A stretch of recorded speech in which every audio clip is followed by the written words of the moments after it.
Estamos hablando de que hay un proyecto de constituir un pueblo y con ese pueblo numeroso constituir una nación grande, y hay unas promesas dentro de un contexto de alianza del Padre Creador con Abraham, ahora llamado Abraham.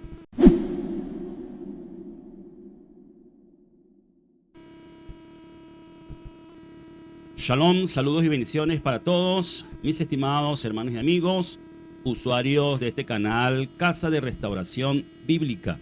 Aquí nos encontramos nuevamente en nuestra escuela bíblica Yahwista Nazarena, donde vamos a dar continuidad al tema que hemos iniciado la semana pasada, el Shabbat pasado, sobre Israel, pueblo y nación.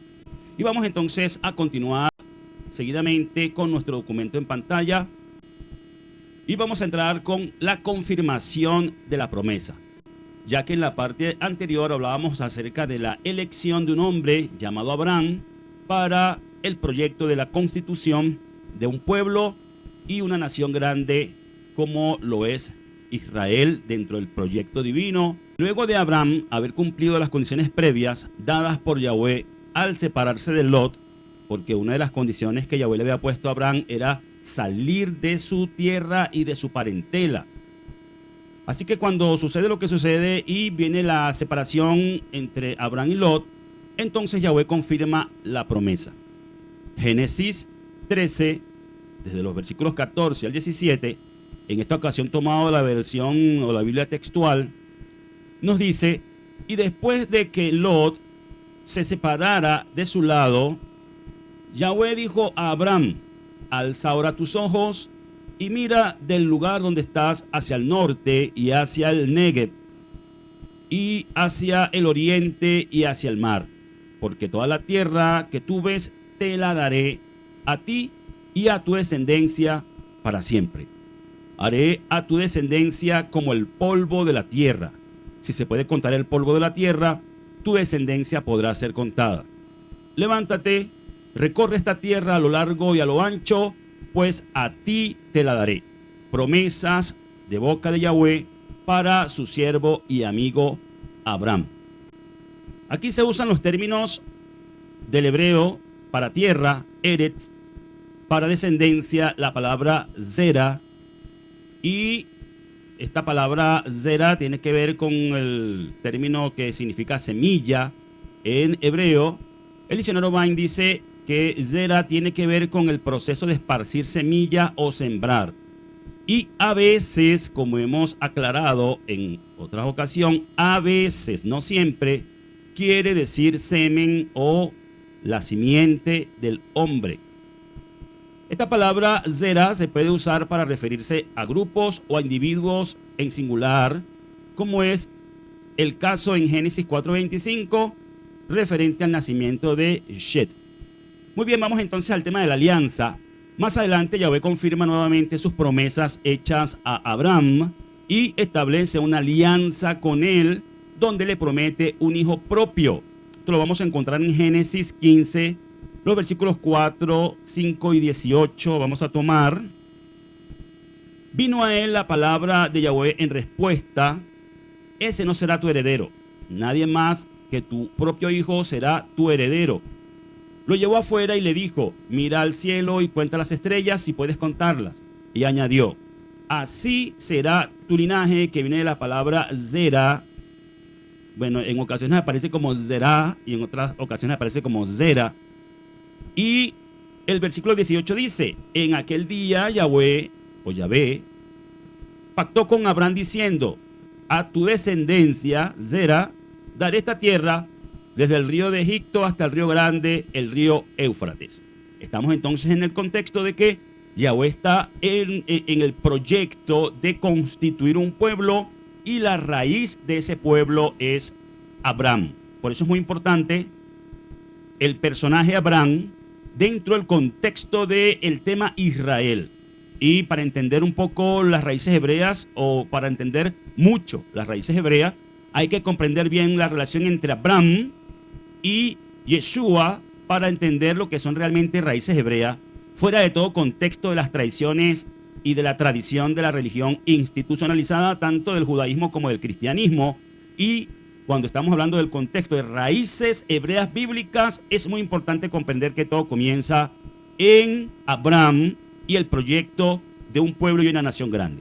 Bien, vamos ahora a la confirmación de la alianza. De aquí en adelante es muy importante prestar mucha atención, porque tiempo después Yahweh confirma su alianza con el patriarca, tal cual lo podemos ver en Génesis 17, desde el versículo 1 hasta el 8, donde dice: cuando Abraham tenía 99 años, Yahweh se le apareció y le dijo: yo soy El Shaddai, el poderoso omnipotente. Este término El Shaddai, es importante acotar que este El no es el artículo El del español, sino que es la palabra hebrea El, que significa poderoso. Por eso se traduce, esta es la traducción, poderoso omnipotente. Entonces dice: yo soy el poderoso omnipotente, camina en mis caminos y sé sin tacha. Esa fue la palabra, la instrucción, el mandamiento, en el llamamiento a Abraham: camina en mis caminos y sé sin tacha. Yo estableceré mi alianza entre tú y yo y te haré extremadamente numeroso. Abraham se tiró sobre su rostro y Elohim le dijo además: en cuanto a mí, esta es mi alianza contigo. Tú eres el padre de una multitud de naciones. Fíjense, multitud de naciones. Y no te llamarás más Abraham, que significa padre exaltado, sino que te llamarás Abraham, padre de muchos. Ahí está la razón explícita de por qué el cambio de nombre. Es, en la escritura está revelado una costumbre de Yahweh de dar un nombre nuevo, y dentro del contexto hebreo esto tiene mucho significado cuando se proyecta en la vida de una persona un plan, una misión, un proyecto, como en este caso con Abraham. Así que entonces el cambio del nombre tiene significado, no es como en el contexto del judaísmo mesiánico y las raíces hebreas. Algunos lo toman como moda, simplemente ponerse un nombre, adoptar un nombre hebreo, porque bueno, estamos en raíces hebreas y ya no me gusta mi nombre José Luis, no me gusta el nombre Pablo Pérez, entonces me voy a llamar con un nombre hebreo. No, ese no es el sentido de los nombres o el cambio de nombre según las escrituras. Sí, es válido en raíces hebreas cuando asumimos un nombre, pero dentro de un contexto del llamamiento y del proyecto y del propósito que el Padre tenga con nosotros dentro del campo, sobre todo en el ámbito ministerial. Por ejemplo, en mi caso, aunque no es muy conocido ni lo he proyectado mucho de esa manera, especialmente porque ya superé la etapa del ministerio pastoral, pero mientras estuve dentro del contexto de ministrar a asambleas, a congregaciones, pues estuve utilizando dentro del contexto del proyecto ministerial el nombre Ari Yasdiel, sobre todo el nombre Yasdiel. Ari porque lo que significa es león, y Yasdiel significa que Elohim une, y siempre mi visión dentro del ministerio, y sigue siendo la misma, es la de unir más que la de separar, dividir, que es lo que causa siempre el religioso, el mundo religioso, el ortodoxismo religioso, el legalismo religioso. Así que por eso mi espíritu siempre ha sido el de salir de toda esa rigurosidad y estar dentro del contexto del espíritu del Mesías, y así ser un instrumento para unir más que para desunir. Esto sirva como una especie de paréntesis dentro del tema para aclarar que no es por moda que si estás en raíces hebreas tienes que asumir un nombre hebreo simplemente como si fuera eso una obligación o una necesidad. Esto tiene un contexto y un concepto espiritual que debe ser aplicado de esa manera, si es que así el Padre tiene como propósito con cada persona. Ok, entonces se le cambió el nombre a Abraham, se le comenzó a llamar Abraham, porque ahora su nombre ya no sería más el que significaba Abraham como un padre exaltado, sino que Abraham sería ahora un padre de muchedumbres, de muchos, porque él sería padre de una multitud de naciones. Sigue diciendo el texto: porque yo te hago el padre de una multitud de naciones, te haré extremadamente fértil y haré naciones de ti, y reyes saldrán de ti. Mantendré mi alianza contigo y con tu linaje por venir, como una alianza eterna a través de las edades, de ser un Elohim para ti y para tu linaje venidero. La tierra en la que moras como extranjero, te la asigno a ti y a tu linaje por venir. Fíjense, aquí está la asignación de la tierra te la asigno. Te la asigno, le dice el padre Yahweh a Abraham. Aquí es donde se le da el contexto, territorio para el futuro proyecto de la nación de Israel, que sin territorio no puede haber nación.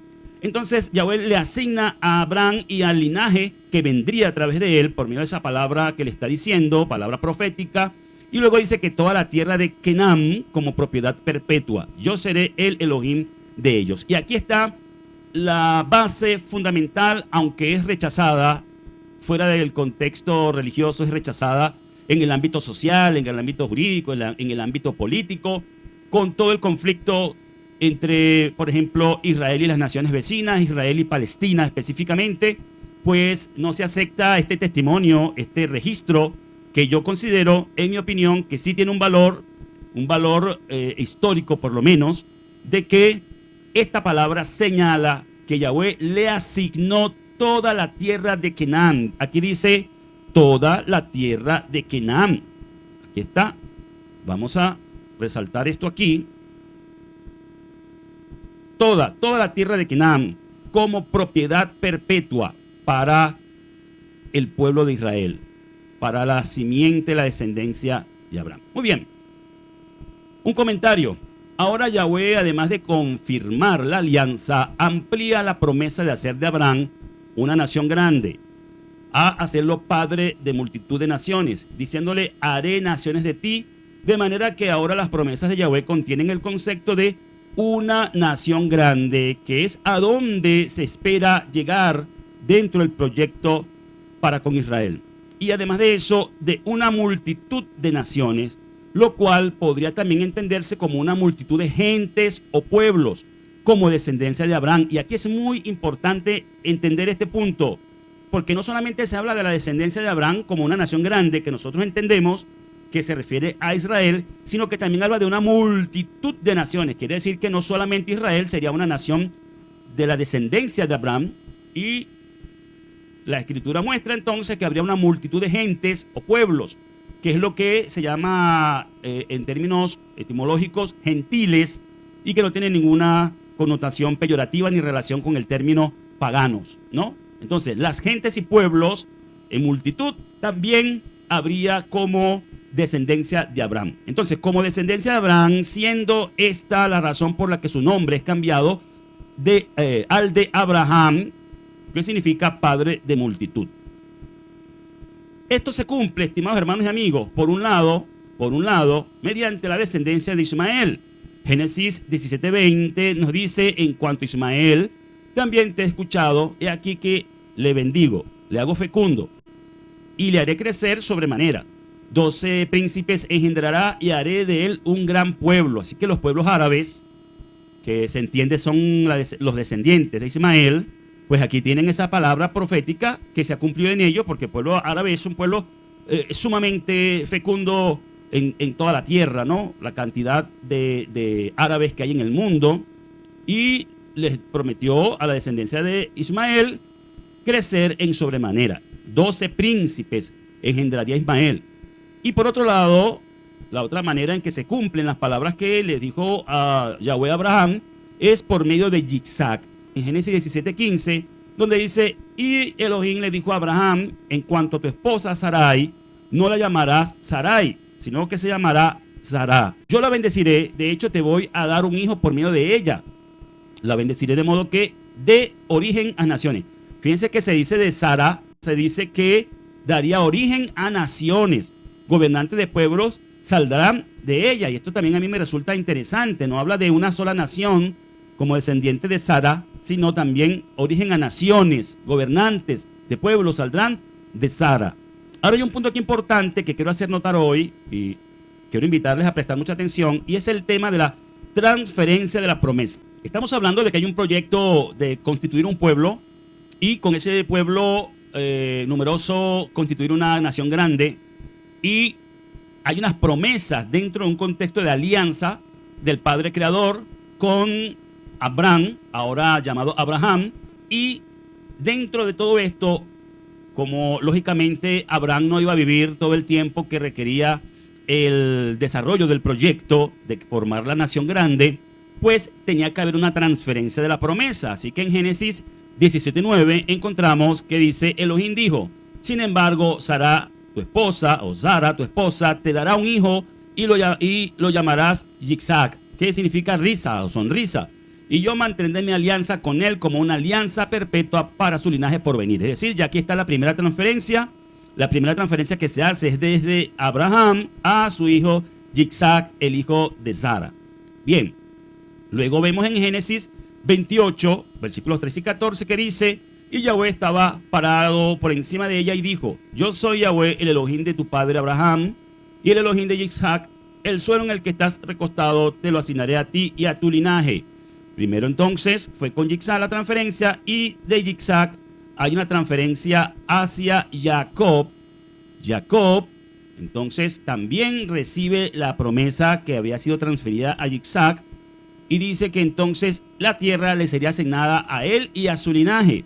Luego el versículo 14 de Génesis 28 dice: para Jacob, tus descendientes serán como el polvo de la tierra. Te esparciré al oeste y al este, al norte y al sur. Y sigue diciendo las mismas palabras que se le dijeron a Abraham: todas las familias de la tierra se bendecirán por medio de ti y de tus descendientes. Está claro que está viendo una transferencia de las promesas que fueron dadas a Abraham, ahora también para Jacob, como lo había sido primeramente para Yitzhak. Luego tenemos Génesis 48:4, dice: y me dijo, te haré fértil y numeroso, te convertiré en una comunidad de pueblos. Esta expresión, esta frase es muy importante: comunidad de pueblos. Y le asignaré esta tierra a tu linaje venidero como posesión perpetua. La Torá está llena de certificación de propiedad transferida desde Yahweh para Israel con relación a la tierra como posesión perpetua. Luego viene Génesis 32, versículos 28 y 29, y nos dice: dijo el otro, ¿cómo te llamas? Él contestó: Jacob. Dijo él: no te llamarás más Jacob, sino Israel. Lucha con el divino, porque has luchado con seres divinos y humanos y has vencido. Aquí vemos de nuevo otra ocasión en donde hay un cambio de nombre, ya no directamente por boca de Yahweh, sino por boca de un malaj o ángel o mensajero de Yahweh, que le hace un cambio de nombre a Jacob, que no es que la persona cuando recibía cambio de nombre dejaba de llamarse por el nombre original, ¿no? Jacob siguió siendo Jacob, pero ahora se le dio un nombre nuevo y su nombre sería Israel. Fíjense cómo aquí ya está apuntando hacia el proyecto, hacia el desarrollo del proyecto de un pueblo que luego sería una nación. Y ese nombre Israel significa que lucha con el divino, es decir, se puede entender de dos maneras. Algunos lo entienden como que lucha contra el divino, y yo lo entiendo de una manera que lucha con el divino, es decir, junto a él, lucha con el divino, con el apoyo del divino. Muy bien, sigue diciendo aquí se introduce el nombre que luego heredaría el pueblo descendiente de Jacob y que sería la nación grande prometida a Abraham, que es el gran proyecto en todo esto. Su nombre sería Israel. Hay una extraña transferencia dentro de este proceso. Es importante hacer notar que Yahweh hizo diferencia en cuanto a la alianza entre la descendencia de Isaac y la descendencia de Ismael, así como entre la descendencia de Jacob y la descendencia de Esaú. Aunque Ismael y Esaú serían padres de pueblos, en este caso los árabes, los edomitas, los palestinos, vienen todos de esa descendencia, la transferencia de la alianza se haría solo mediante Isaac y Jacob. Transferencia de la alianza legítima para el proyecto Nación Grande a través de Isaac y Jacob. De igual manera se hizo diferencia entre Efraín y Menashe, hijos de Yosef, cuando de una forma extraña, y vamos a resaltar esto aquí, extraña, porque es una extraña transferencia, Jacob, que los adoptó como suyos, según Génesis 48:5, declaró la bendición de primogenitura sobre Efraín en lugar de Menashe, que era el primogénito de Yosef. Así la promesa dada a Abraham de ser padre de muchedumbre de gentes pasó de Jacob a Efraín, quien se convirtió en primogénito. Fíjense que se convirtió en primogénito de manera extraña, es decir, no en el orden ordinario y común que se acostumbraba, porque el primogénito era Menashe y no Efraín. Entonces, Efraín se ha convertido en este proceso en primogénito de Israel, según Jeremías 31:9, en lugar de Rubén, según Primero de Crónicas 5:1. Es decir, para que se comprenda, Jacob está haciendo una transferencia de bendición sobre los hijos de Yosef. Jacob había adoptado los hijos de Yosef como si fueran suyos propios. De alguna manera, Efraín y Menashe vienen a ser como otras tribus de Israel, ¿sí? Lógicamente, ellos están representados en Yosef. Luego, en esta extraña forma de transferir las promesas y la bendición, dentro del contexto hebreo de la bendición del mayor sobre el menor, entonces, de esta manera, Jacob hace que Efraín pase a ocupar el lugar que le correspondía a Rubén como primogénito de Jacob de entre los hijos, las 12 tribus de Israel, y mientras que Menashe sería como Ismael y Esaú, padre de un pueblo grande. Es decir, hay una línea de transferencia dentro del proceso o dentro del proyecto más bien de la nación grande que sigue mediante Yitzhak y su descendencia, Jacob, José, Efraín, mientras que las palabras de Yahweh para Abraham también se cumplen en Ismael, se cumplen en Esaú, se cumplen en Menashe, pero en menor grado y fuera del contexto de la nación grande. Así que aquí se establece un orden contranatural. Esta es la palabra que no me venía ahora mismo a la mente. La forma extraña de transferencia se puede definir como una forma o un orden contranatural en la transferencia de la promesa, porque no era la forma natural de hacerlo, ¿no? Aquí entra lo contranatural que se asemeja a lo sobrenatural. Ismael era primogénito, pero Yitzhak fue el hijo de la promesa en ese orden contranatural. Esaú era primogénito, pero Jacob vino a ser hijo de la promesa. Luego Menashe era primogénito, pero Efraín fue quien quedó establecido como hijo de la promesa, en esa línea de transferencia de las promesas hacia la nación grande. Ahora, dentro del contexto del tema central que estamos tratando, que es pueblo y nación, Israel, pueblo y nación, los hijos de Jacob vinieron a ser los padres de las 12 tribus del pueblo israelita, y es en Egipto donde se comienza a proyectar, se comienza a el estado embrionario del pueblo. Se comienza a proyectar el rumbo del pueblo hacia la constitución de la nación grande prometida a Abraham. Génesis 46, versículos 2 y 3 dice: Elohim llamó a Israel en visión de noche. Jacob, Jacob. Él respondió: aquí estoy. Y dijo: yo soy Jael, el Elohim de tu padre. No temas bajar a Mizraim, porque allí yo te convertiré en una nación grande. Te convertiré en una nación grande. Ahí está el proyecto. Siempre ha sido convertir al pueblo de Israel en una nación grande. Y ya vamos a ver que no se trata de simplemente la multitud de personas. Porque en Éxodo 1:7 de la Torá de la Universidad de Jerusalén dice: pero los israelitas fueron fecundos y se multiplicaron. Llegaron a ser muy numerosos y fuertes y llenaron el país, estando en Mizraim o Egipto. Desde el establecimiento en Egipto hasta la entrega de la Torá en Sinai, Israel estaba constituido solo como un pueblo. Ese pueblo eran los hijos de Israel. Pero con la entrega de la Torá y la alianza del Sinai, Yahweh promete constituirlos como nación santa. Un concepto distinto. Éxodo 19:6 dice: pero ustedes me serán un reino de sacerdotes y una nación santa. Estas son palabras que les hablarás a los hijos de Israel. Esta palabra de nación santa específicamente está hablando de los hijos de Israel. La Torá, al establecer un orden jurídico para el pueblo y un sistema de gobierno teocrático mediante los jueces, vino a hacer la función de una constitución nacional. Es decir, la Torá, la ley de Yahweh, vino a ser la jurisprudencia y vino a ser todo el andamiaje jurídico para la constitución de un pueblo, los hijos de Israel, en una nación, la nación santa, la promesa de ser una nación grande. Ahora solo faltaría la tierra donde establecerse como un país con sus límites geográficos, cosa que les dio Yahweh por medio de Yahoshua, el hijo de Nun, ¿verdad? Yeshua, el hijo de Nun, el que introdujo al pueblo a la tierra de Canaán. Muy bien, hasta aquí hemos podido ver el hilo histórico y profético.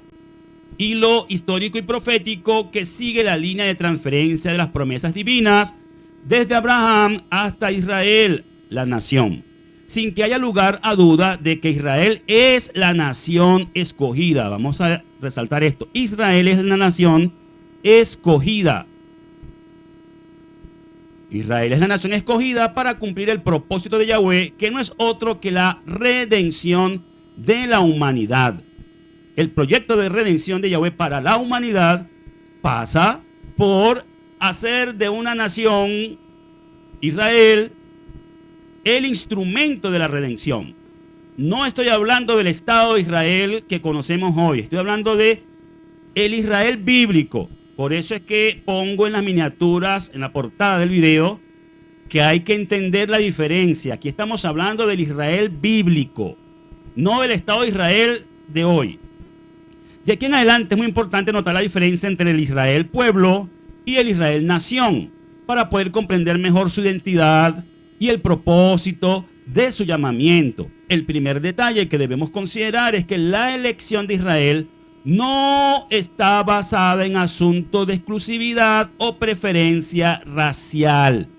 Preste mucha atención, sobre todo mis hermanos en raíces hebreas. La elección de Israel no es un asunto de preferencia racial, no es un asunto de exclusividad, como si fueran una raza especial o un pueblo especial. No fueron elegidos los israelitas por ser la mejor de todas las razas de la tierra, ni el pueblo más importante de todos, sino que su elección viene motivada por la fidelidad de Yahweh para con Abraham. Solo porque Yahweh fue fiel a las palabras dichas a Abraham, se cumplió en su descendencia todo lo dicho por boca de Yahweh. Entonces, como resultado de su amor y fidelidad a los propósitos de su alianza, tanto es así que cuando los israelitas salieron de Misrayim o Egipto, junto con ellos salió un montón de gente o gentiles. Aquí está un montón de gentes o gentiles. Una multitud mixta, es decir, gente de otras razas. Así que, perdónenme si les decepciona la información, pero Israel como pueblo, genéticamente hablando, desde su constitución al salir de Misrayim, no es un asunto de una raza pura, porque el pueblo nace y la nación se conforma a los pies del monte Sinai con una multitud mixta de gente nativa de Israel, pero también de gente de otras razas, de otros pueblos que vinieron a formar parte de la comunidad de Israel, que también vinieron a ser Israel y que también, lógicamente, allí en esa unión de todos aquellos como un pueblo y como una nación, hubo descendencia por parte de ellos. Así que no demos tanta importancia al tema de la sangre, no demos tanta importancia al tema de la genética o al tema de la raza, porque no se trata de eso, la razón por la cual Israel fue elegido y el proyecto de Yahweh con ese pueblo, ¿sí? Así que la nación del pacto se compone de un pueblo mixto desde su constitución, asunto nada extraño, ya que los antepasados de Israel, aunque predominantemente de raza semita, del noroeste especialmente, fueron sin duda una mezcla de muchas estirpes. El reconocimiento de este hecho está reflejado en la misma Biblia, que acentúa el parentesco de Israel no solamente con Moab, Amón y Edom, sino también con numerosas tribus árabes, incluyendo Madián. Es decir, a nivel de tribus, de raza, el pueblo de Israel es un pueblo mixto, no es una raza única. De manera pues que no se debe tener un concepto del pueblo de Israel como de ser superior o especial étnicamente, sino que antes bien lo que hay que exaltar y reconocer es la gracia de Yahweh al escoger al pueblo más insignificante, y voy a resaltar esto, el pueblo más insignificante de todos, en su momento cuando es escogido, como lo dice en Deuteronomio 7, versículos 7 y 8. Dice, no por ser vosotros más que todos los pueblos os ha querido Yahweh y os ha escogido, porque vosotros erais los más pocos de todos los pueblos. Y los más pocos, aquí no se trata del tema cantidad de personas, sino esta frase lo que trata de decir es en cuanto a significancia y a importancia, los más pocos de todos los pueblos, sino porque Yahweh os amó y quiso guardar el juramento que juró vuestros padres. ¿Quiénes son vuestros padres? Abraham, Isaac y Jacob. Os ha sacado Yahweh con mano fuerte y os ha rescatado de casa de siervos, de la mano de Faraón, rey de Egipto o Misraim. La condición común del pueblo de Israel quedó en evidencia inmediatamente luego de establecerse el pacto, ya que el Israel nacional, es decir, la nación, Israel, la nación apenas acabada de constituir, quebrantó el pacto mediante el cual Yahweh lo había establecido como nación santa. Razón por la cual fue necesario un nuevo pacto. ¿Están comprendiendo, mis estimados hermanos y amigos? Hermanos en raíces hebreas. ¿Por qué un nuevo pacto? Porque apenas acabada de nacer la nación israelita, apenas acabado de constituir el pueblo de los hijos de Israel, de las tribus de Israel, como una nación con tierra, con estamento jurídico, la Torá, y todo el contexto de lo que es un país, una nación, pues inmediatamente quebrantó el pacto, la alianza, y por lo tanto esa es la razón por la cual Moshe rompe las tablas con la intención de detener la consecuencia que traería el quebrantamiento de la alianza. Algunos ven a Moshe como un iracundo que lanza las tablas de la Torá contra el suelo y las parte porque agarró una calentera, como decimos nosotros aquí los venezolanos, o se airó, estaba iracundo, se molestó. La real razón por la cual Moshe parte las tablas de la Torá es con la intención de detener de alguna manera el compromiso de la alianza y sobre todo las consecuencias del quebrantamiento para con el pueblo. Es decir, en otras palabras, Moshe amó al pueblo de Israel. Moshe intervino incluso delante de Yahweh, se puso entre el pueblo y Yahweh para que Yahweh no lo destruyera por causa de su pecado.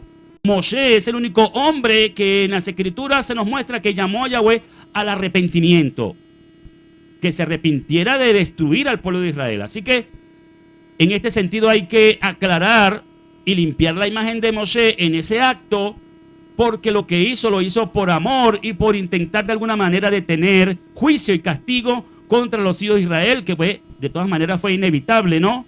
La mortandad que hubo por causa del becerro de oro y el quebrantamiento de la Torá en aquel mismo momento y de la alianza, ¿no? Vemos en Jeremías 31, del 31 al 33, que nos habla del nuevo pacto. Esa es la razón por la cual fue necesario un nuevo pacto. La historia bíblica narra cómo vez tras vez la nación israelita hizo lo malo delante de Yahweh, tanto que provocaron al Todopoderoso hasta el pensamiento de destruirlos en el desierto. Éxodo 32, 10 dice, ahora deja que se encienda mi ira contra ellos y que lo destruya.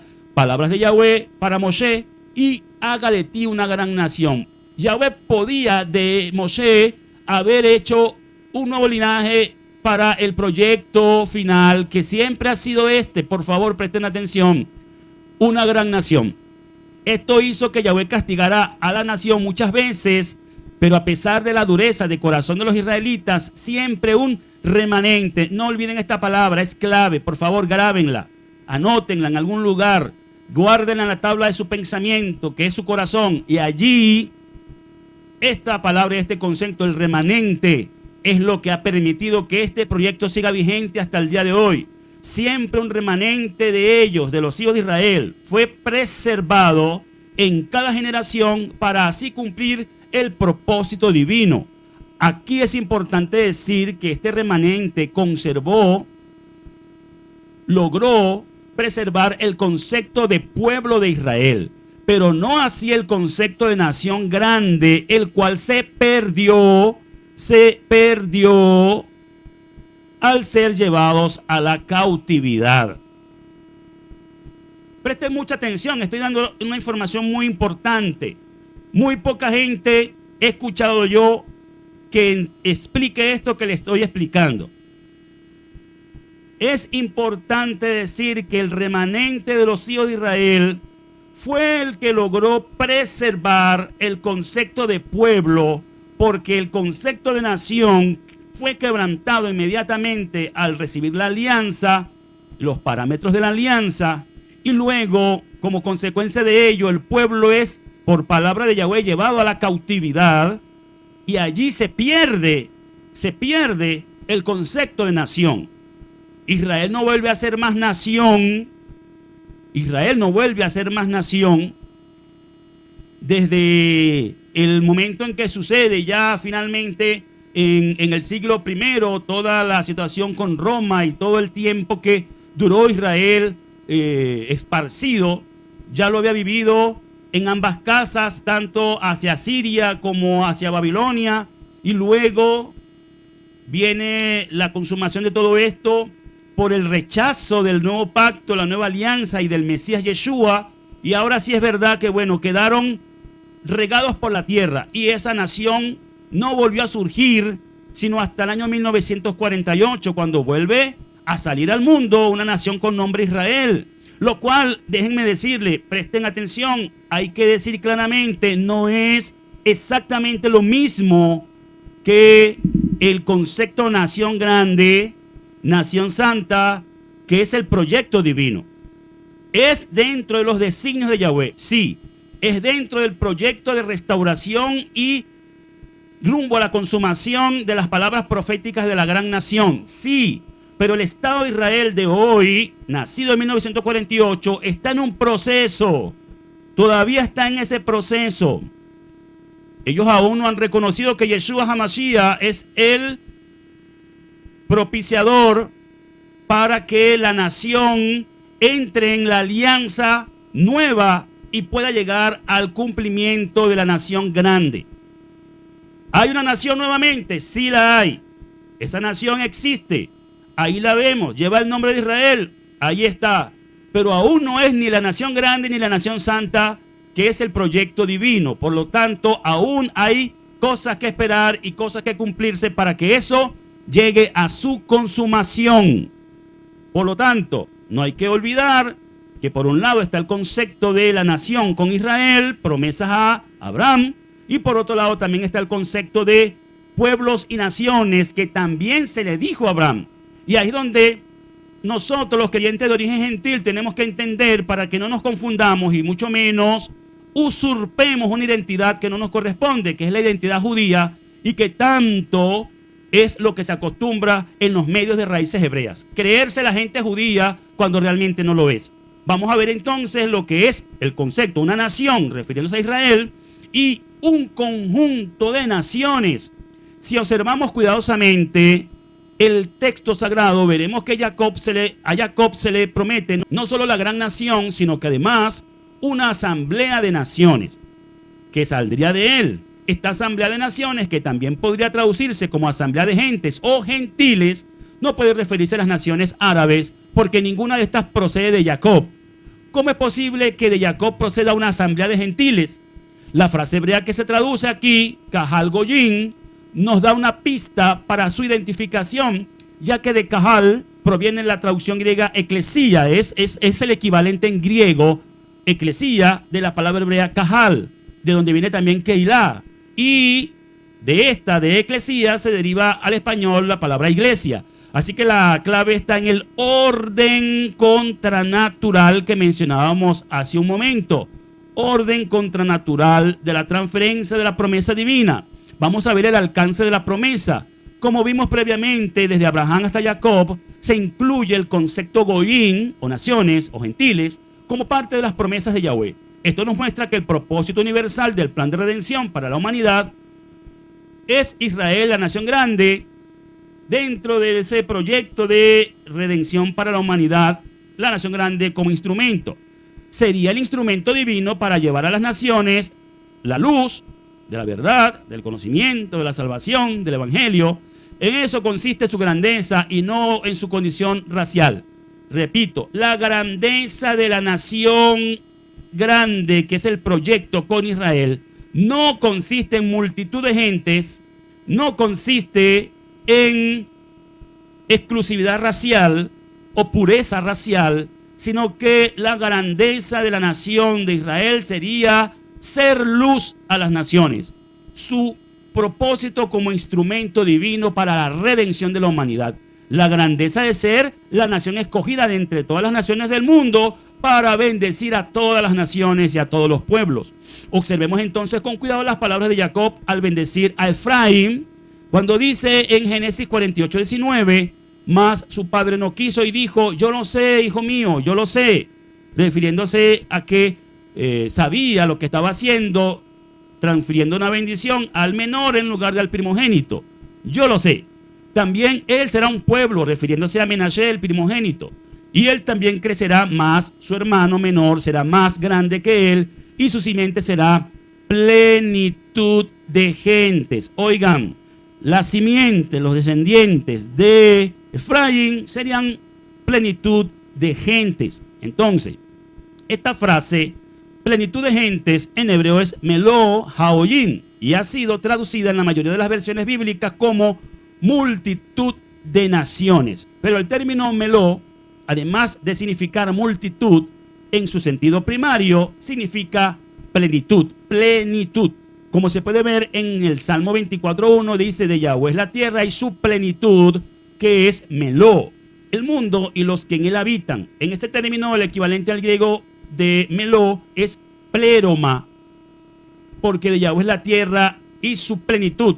Es decir, la palabra plenitud en griego es pléroma y en hebreo es meló. De manera que Efraín sería instrumento para este propósito como parte del programa profético del plan de redención y podría tener relación con lo que dice Romanos 11:25.